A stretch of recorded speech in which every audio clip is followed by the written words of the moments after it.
So I thought we would just talk about inflammation since that was kind of the Sunday call. I feel like the Sunday call is more geared towards alcohol and sugar. That's not really the only kind of inflammation. Just a couple things I wanted to talk about inflammation. So like, I know that when I eat particularly a lot of sugar, it takes a minute. Like if I just have one night of like whatever sugar, not a big deal. But if I end up like eating sugar every night for like, a couple weeks, which sometimes happens, that's when I start to get inflamed. And what that feels like to me is like my legs feel kind of heavy when I wake up in the morning. Sometimes my legs don't feel rested, or sometimes my joints, like my grip doesn't feel strong. And like when I crack my knuckles, like when I go to crack my knuckles, I can't crack them. I also get it in my ankle joints a little. It just feels stiff kind of.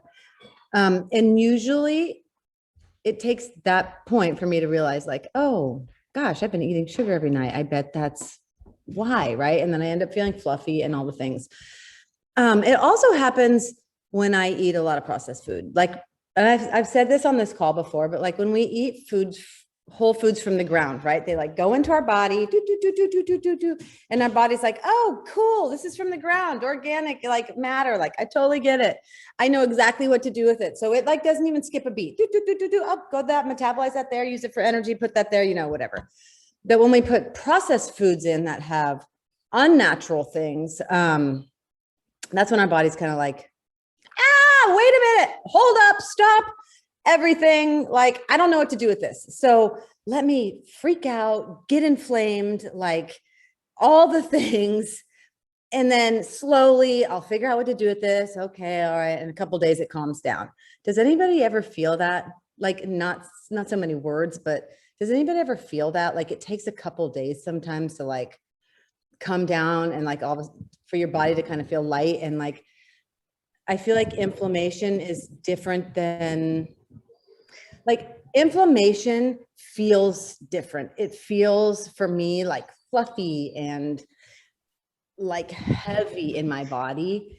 And I always tell people this about when they're thinking about good and bad foods too, right? Sometimes it's not even about the calories.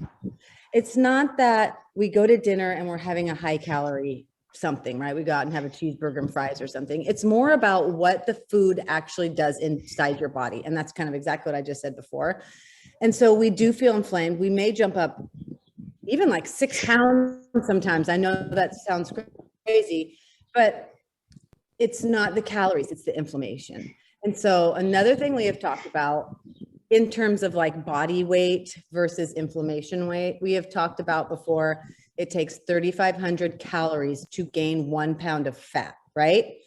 And so if we eat something, a burger and fry, just for example, and then in the morning we feel swollen, or Chinese food is even the bigger one, right? We eat Chinese food. And then in the morning, we're like up like 5 pounds from yesterday. We didn't eat 3,500 times 5, right? Overnight. No, it's inflammation. And so the other point I wanted to point out about inflammation is a lot of people are really quick. We all kind of in the beginning of Fitme, before we buy in and we know what it's really about, we're like, we want to do something different and lose weight. That's kind of like a very common thought process. And a lot of times people want to do it right out the gate. But my tactic is like, let's actually not go into a deficit. Let's actually just clean up the food. Like, let's not focus on eating less. Let's not focus on moving our body more. Let's not do any of that. Let's just focus on eating very quality, clean food. And you know what usually happens? People lose weight. And it's because it's quality, clean food that is not inflaming. So that is a point that I also want to point out. But I also just want to open this up and talk about inflammation, like talk about foods and inflammation in particular, and see if anybody has questions or anything. So the floor is yours. I'll talk first. Oh, go ahead, Raquel. You go. I was just talking with my coach about this because of the call. Mm-hmm. But we had gone away for the weekend, and I'm usually not a big drinker, but I didn't have the kids and we were away and it was fun. So we drank all weekend. Well, it wasn't until today that I started to feel kind of normal, like my body wasn't swollen. I didn't feel the bloat. I didn't, but before Fitme, I'd never paid attention to it. Like I just, it just was what it was. And so now stopping and really thinking about it, it's like, shoot, that took 3 days. 100%. Took 3 days. And Yeah. one of the reasons why alcohol in particular takes so long is because alcohol is a macro. Like we never count it as a macro because it's not a necessary macro, but it is a macro. And the body, when you drink alcohol, the body takes care of the alcohol first. And so the body uses the alcohol for energy, whatever comes out your port, blah, blah, blah, metabolizes it first. And then the food last. And so the food actually usually goes to stored body fat. But I feel like one of the reasons why it takes so long with alcohol, because the body's dealing with the alcohol, and then then it goes to deal with the food, which is usually not stellar food. I don't know about you guys, but I don't mind 2 a.m. Taco Bell when I'm drinking, you know what I mean? And so it's like, usually the food is not great also. So it has like double that it has to deal with. Alcohol is just, it's kind of a poison to the body. And so, obviously a poison would be very inflaming and it's dehydrating. But the other thing I wanted to say, Raquel, and I know that we've talked about this before, that is the one super, super cool thing about Fitme is that like we are learning about our bodies in Fitme. We're learning to recognize cues, recognize, things that aggravate the body, that feel good to the body, like all the things. And those are things that I never paid attention to that much before Fitme. And so that's really, it's like a cool Fitme characteristic. Now that we're talking about this, it's kind of clicking in my brain. So I went on vacation at the beginning of June, and that's kind of when I was eating very clean before, because I'm in a weight loss season. So I was eating very clean before, and I had a couple treats for some parties, but that was it. And then after that vacation, I did like a big hike. I did a run. And then I came back and I started running again, but I haven't really cleaned up my eating like I was doing before. So there's still like little things creeping in here and there, not a lot. But when I started running, when I got back, I started having a lot of problems with my hip, with my foot. And I just thought maybe it was some kind of a strain, or I've had surgery on my foot. Maybe it's that, but maybe it's the food. Maybe that's why my foot isn't getting better. It'll get better for like halfway through the week, and then come the weekend, it starts up again.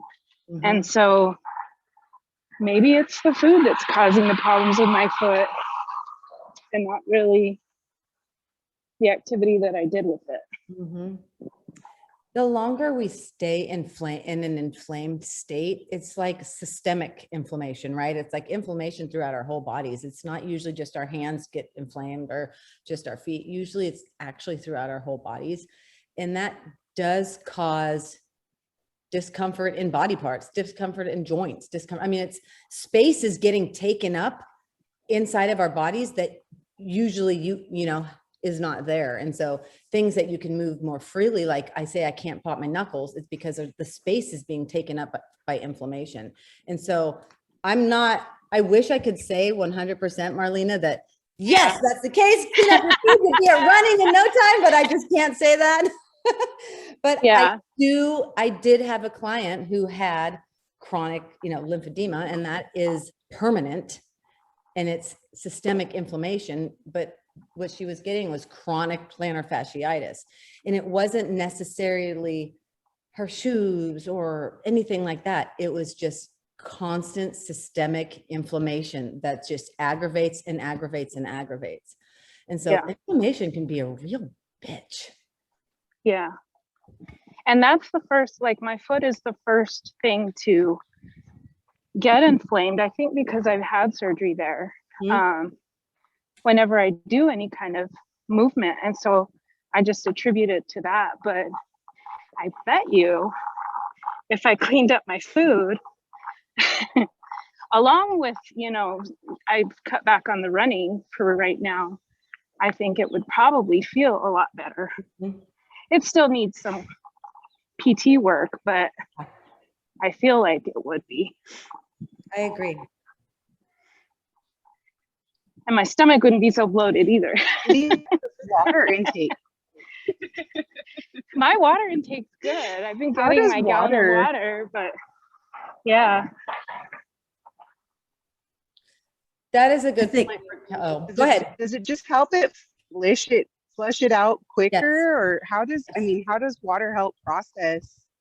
When I did elimination diet, and elimination diets are really hard. You have to be 100%.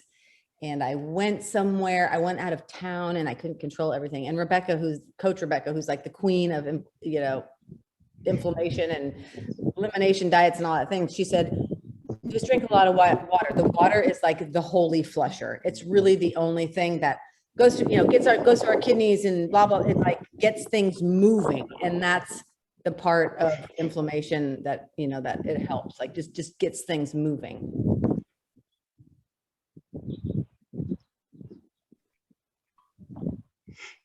I think I can just kind of associate with the when systemic. I started to gain weight. Oh, hold up, Raquel. Go on, Megan. Sorry, go ahead, Megan. No, that's okay. And I'm sorry, my boys are very wound up and very loud in the background. So, the systemic, just getting into, you know, just remembering to, you know, I tend to restrict a lot and supplement until the point of, you know, you're at the end of the day and you're putting the wrong things in, and you're, you know, for me, it's always in my brain. Like I can feel it in my thought process and in my like confusion, and just like, I know that I've kind of started the day off wrong if, you know, by 11 o'clock I'm foggy, and just, I think that's kind of what I'm associating inflammation with, is just like the headache and I'm confused and I don't feel right and I can't make good decisions and things like that. So I'm glad you said that, because I believe that 100%. What kind of movement do you do? So so right at the beginning of everything. And I haven't done really well with Marlena yet at all. I haven't been reaching out at all. So I've been trying to do everything myself. So, but for me, it was first like so I have a very demanding job, and I was getting into a really vicious cycle of even the alcohol, like coming home, oh, I just need a beer at the end of the day. I just need a beer. And then that was building. And then as summer comes, it increases. So I am very, very, very active at work. And that's where I'm trying to shift my thinking, and how, when I'm so active at work, how I can enjoy my movement because I'm getting my steps in solely through work, you know, but like, how do I come home and find some movement that I'm really enjoying after kind of exerting so much energy? Yeah. And so I'm actually really glad that you said that, because another huge inflammation factor is your sleep, rest, recovery, active, all that. And so I feel like this is a theme that's been coming up in like different calls on Fitme, is mental exhaustion. The body treats it the exact same way as physical exhaustion. And so sometimes we don't think we should be physically exhausted because we didn't really like do a whole lot, but we are, because of the mental exhaustion. And so exhaustion is a inflammation like alarm. And so I do agree with you on the brain fog and the inflammation. I mean, that is classically a sign, one of the symptoms of inflammation. And my guess would be yours is from exhaustion, like your inflammation in particular. And that's a really hard one when you have a busy, demanding job to like, and then when you get home, you're done. And so boundaries at the job is the only thing that's going to really kind of like help you put you first a little bit so that you're not so exhausted and inflamed and you have some time, some downtime. I can't hear that enough. Thank you. You're welcome. You're welcome.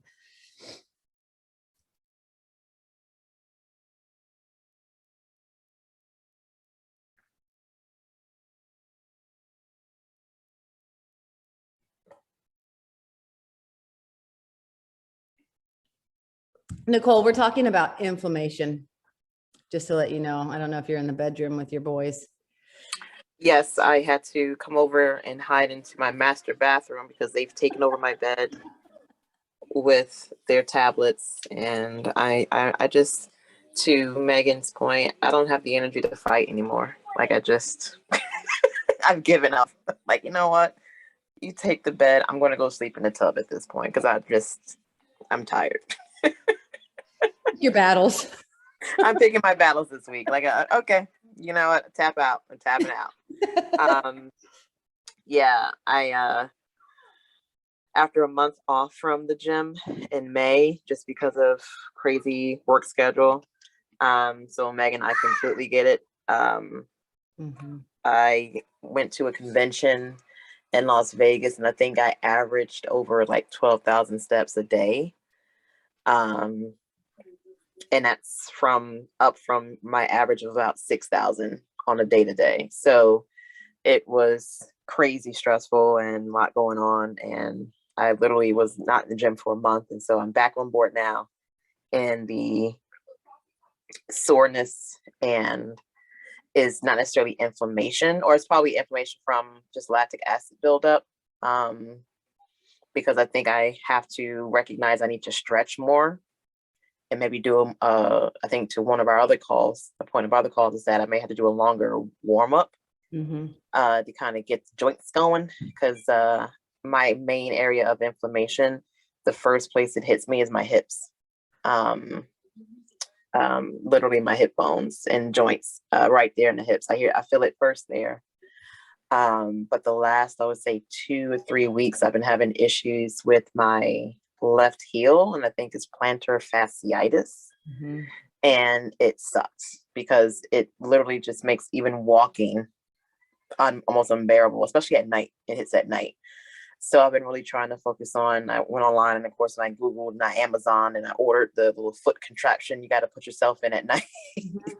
So it's very sexy. And just doing additional stretching. But on food, I'm fine. I think it's just, inflammation from getting back into the gym. So, Yeah. How can, outside of just the recovery and stretching, what else can we do to maybe help mitigate some of that soreness? Because it was to the point where I was like flopping down on my toilet the other day because after like 150 wall balls, my quads were a wrap. And that's awful. Yeah, I was like, you know what? I'm gonna line it up and we're gonna get down there best way we can. A lot of people say Epsom salts. I don't know. Muscular inflammation, when we actually tear our muscle fibers and they have to grow back, is still inflammation, and you still need recovery from that. But it's different than like systemic inflammation, like in your joints and all that. It's kind of more of a healthier inflammation as long as you're letting the muscle recover. I know that feeling, Nicole, and I have wished my muscles unsore before, but I don't know. I think it's time. A lot of people have sworn by Epsom salts. Yeah, I'm not a bath person.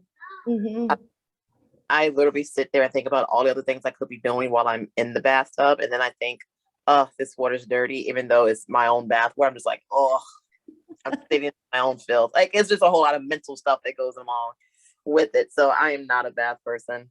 I've tried. I'm a bath person when I'm like in the hotel and they have like these super luxurious tubs. I'll do that.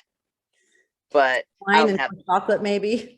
A glass of wine and the bubbles and all the things and quiet. But at home, I don't get that same vibe. So, but that is a good point. Maybe I can just soak my foot in the Epsom, since that seems to be the biggest ongoing. It just came out of nowhere. Like I have no idea what causes it, but I went online and it said old age is a issue as well. I'm like, well, thanks. Uh, but it said, stretching your calf muscle and, of course, wearing the correct shoes. But other than that, it's just that time. Yeah, I've never had that, but it sounds really painful. Yeah. But I'm in the gym and I'm inflamed and I'm happy. It's great. Like, it's great. It's great. Inflammation, light me up. Yeah, it's great.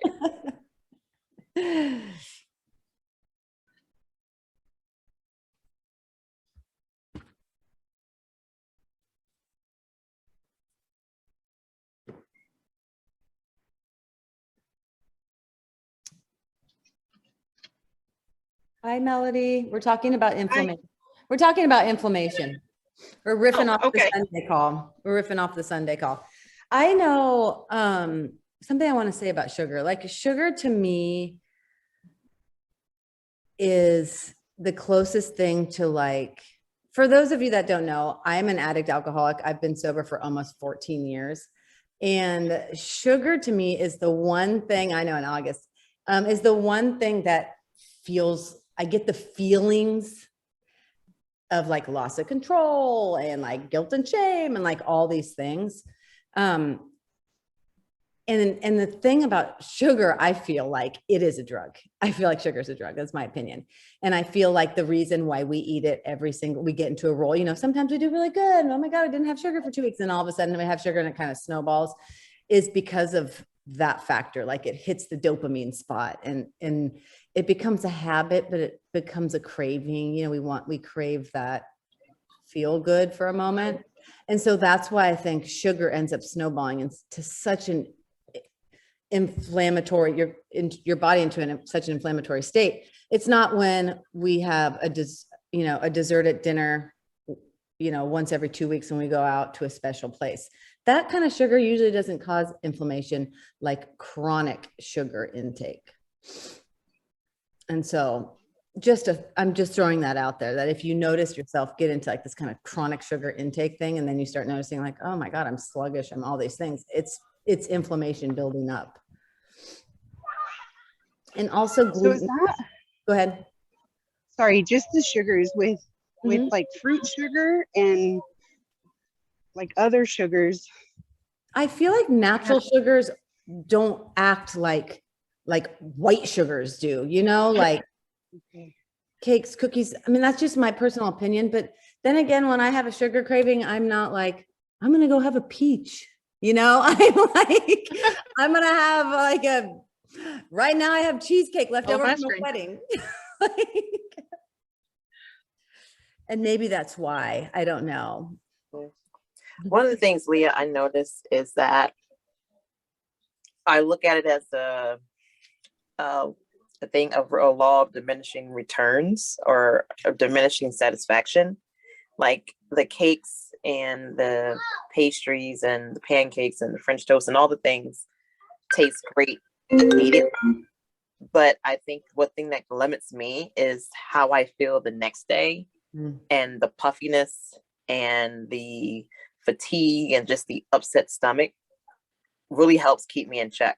Like I get what you're saying in regards to that feel and that rush, because sugar is the most abused drug in the world, over alcohol, over drugs. Sugar is the most addictive substance in the world, most abused substance. So you're right on point there. But I think what helps me with that is just the remembering the feel of how bad and is this really worth it? And I think Natika mentioned it on the call, is that it's got to be worth it to have that feeling. But and then on the flip side, the really quality desserts that are worth finishing, I don't get the same effect.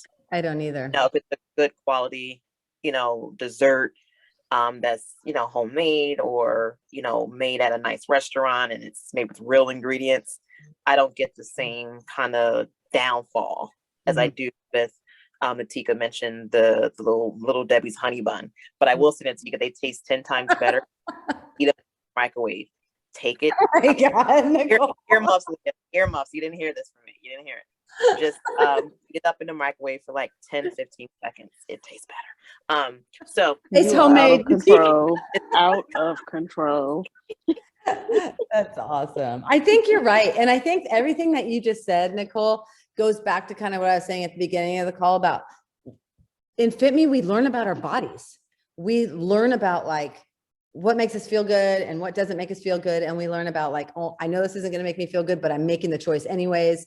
And so we kind of start picking up on these things. And then we can make choices, you know, built upon like this knowledge that we've learned about our body and things that we put in it. And that is really cool. And sometimes, man, I'm right on point. And sometimes it takes me a couple of weeks. Like it's all practice.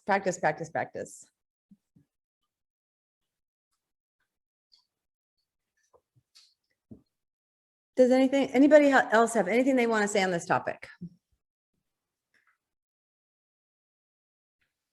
Okay, so just listening to our bodies, takeaway, listening to our bodies when we eat things, you know, are we inflamed? Taking a check on that. Do we have brain fog? Do we have ankle or foot soreness? Do we have heavy legs? Like another way I can really tell I'm inflamed all the time is I feel weak.